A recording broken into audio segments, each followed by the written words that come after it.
আসসালামু আলাইকুম প্রিয় ছাত্রছাত্রী, আজকে আমরা আলোচনা করব যে পরিসর কিভাবে নির্ণয় করতে হয় এবং গণসংখ্যার সারণী কিভাবে নির্ণয় করতে হয়। যখন আমাদের বিভিন্ন তথ্য দেওয়া থাকে, যেমন এখানে আমাদের 20টা সংখ্যা দেওয়া আছে, এখন ক নম্বরে বলছে যে পরিসর নির্ণয় করো এবং খ নম্বরে বলছে গণসংখ্যার সারণী নির্ণয় করো। এখন আমরা পরিসরের সূত্রটা যদি জানি তাহলে আমাদের খুব সহজে পরিসরটা নির্ণয় করা যাবে। পরিসরের সূত্রটা যদি আমরা জানি তাহলে খুব সহজেই আমাদের পরিসরটা নির্ণয় করা যাবে। তাহলে এখন দেখো যে পরিসরের সূত্র কি। তাহলে পরিসর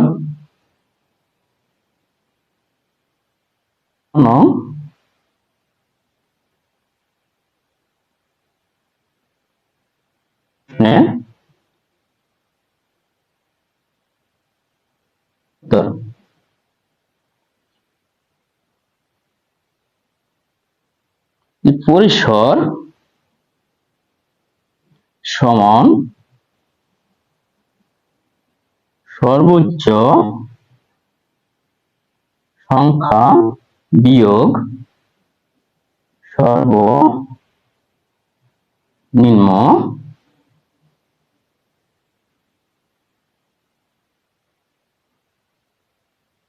সংখ্যা যোগ 1। তাহলে এখন দেখবো যে আমাদের এখানে সবথেকে বড় সংখ্যা এবং ছোট সংখ্যা কত। তাহলে আমাদের সবথেকে ছোট সংখ্যা হচ্ছে 5 এবং সবথেকে বড় সংখ্যা হচ্ছে আমাদের 40।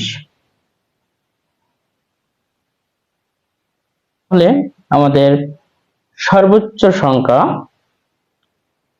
40 বিয়োগ সর্বনিম্ন সংখ্যা 5 যোগ 1। তাহলে 40 থেকে 5 বাদ দিলে পেলাম 35 যোগ 1 সমান 34। অতএব আমাদের পরিসর পেলাম 34। অর্থাৎ পরিসরের সূত্র আছে সর্বোচ্চ সংখ্যা বিয়োগ সর্বনিম্ন সংখ্যা যোগ 1। যখন আমাদের তথ্যগুলো থাকবে, তথ্য থেকে আমাদের সর্বোচ্চ সংখ্যা এবং সর্বনিম্ন সংখ্যাটা অবশ্যই আমাদের আগে বের করতে হবে। বের করে আমাদের পরিসর নির্ণয় করতে হবে।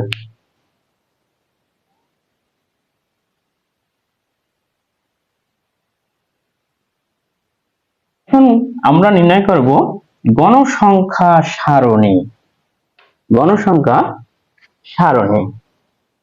এখন আমাদের যদি বলে 10 ব্যবধান ধরে গণসংখ্যা সারণী নির্ণয় করো, তাহলে আমরা কি লিখব?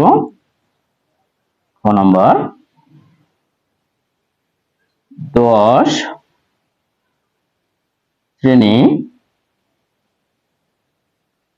ব্যবধান ধরে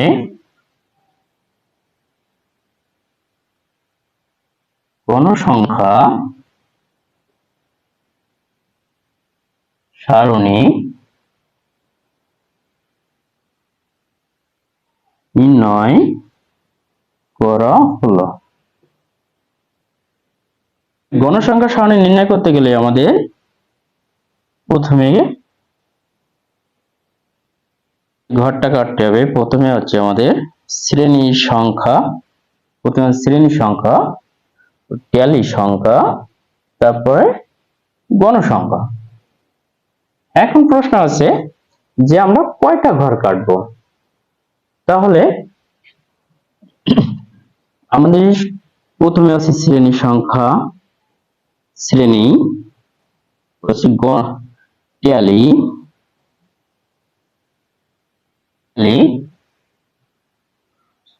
গণসংখ্যা।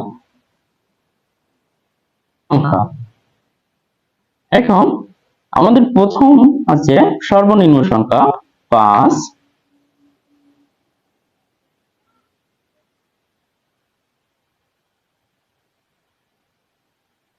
তাহলে আমরা 5 থেকে 5 সহ 10 নিব। তাহলে 5 এর পরে 6, 5, 6, 7, 8, 9, 10, 11, 12, 13, 14। 5 থেকে 14 পর্যন্ত হবে আমাদের সংখ্যা একটা। পরে 14 পরে 15, 15 থেকে আবার 10 নেব 15 সহ, তাহলে হলো 24,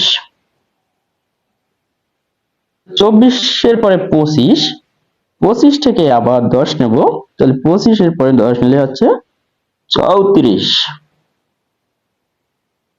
34 এর থেকে তারপরে আছে 35, 35 থেকে যদি আমরা 10 নিই তাহলে আসে 44। অর্থাৎ আমাদের যে সর্বোচ্চ গণসংখ্যা 40, সেই সংখ্যাটা আমাদের সর্বশেষ শ্রেণী সংখ্যায় চলে আসলো।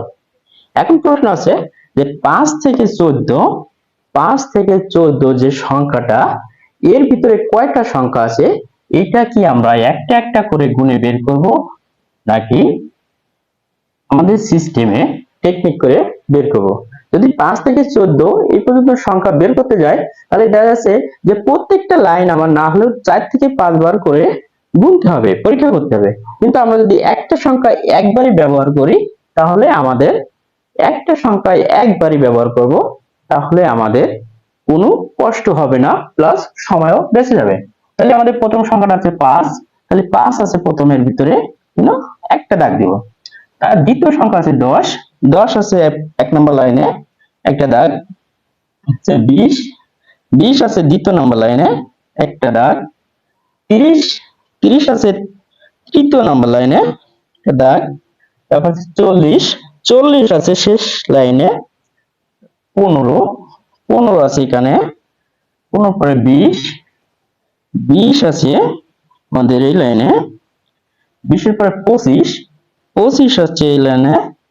25 এর পরে 35 শেষ লাইনে। 40 শেষ লাইনে। তারপরে আছে 12, 12 আছে আমাদের প্রথম লাইনে। 8 প্রথম লাইনে। 7 আছে প্রথম লাইনে। এখন প্রশ্ন আছে, যখন 4টা হয়ে যাবে, তখন 5টা যখন সংখ্যা হবে, তখন আমাদের একটা ট্যালি বানাতে হবে। ট্যালিটা কিভাবে? কোনাকুনি ভাবে দাগ টেনে দিতে হবে। তাহলে এটা গেল। তারপর আছে আমাদের 6, 6টা আছে কার ভিতরে? 6 আছে প্রথম লাইনের ভিতরে। তারপর আছে 18, 18 আছে আমার দ্বিতীয় লাইনে। 25 আছে এই লাইনে। 27, 27 আছে এই লাইনে। 27 হচ্ছে 30, 30 আবার এই লাইন আছে। তাহলে যেহেতু এখানে আমাদের 4টা একটা আছে, তাহলে 5 নম্বরে যায় আমাদের একটা ট্যালি হয়ে গেল। তারপর আছে 35, 35 আছে আমাদের শেষ লাইনে। পরে আছে 34, 34 আছে উপরের লাইনে। তাহলে এখান থেকে আমাদের এখানে আমরা টোটালি সংখ্যা গণসংখ্যা অর্থাৎ ট্যালি পাইছি এখানে 6টা। টোটাল ট্যালি পাইছি 6টা, পরে হচ্ছে 4টা, পরে 6টা, তারপর আবার 4টা। তাহলে এখন আমরা ট্যালিকে n দ্বারা গণসংখ্যাকে n দ্বারা প্রকাশ করি। তাহলে এখানে আমাদের যোগফল আছে 6 আছে 10, 10 আছে 16 আছে 20। অর্থাৎ আমাদের এই সংখ্যার সঙ্গে, এই তথ্যের সঙ্গে যদি আমাদের এই গণসংখ্যার সংখ্যা মিলে যায়, তাহলে বুঝবো আমাদের অঙ্ক 100% হয়েছে।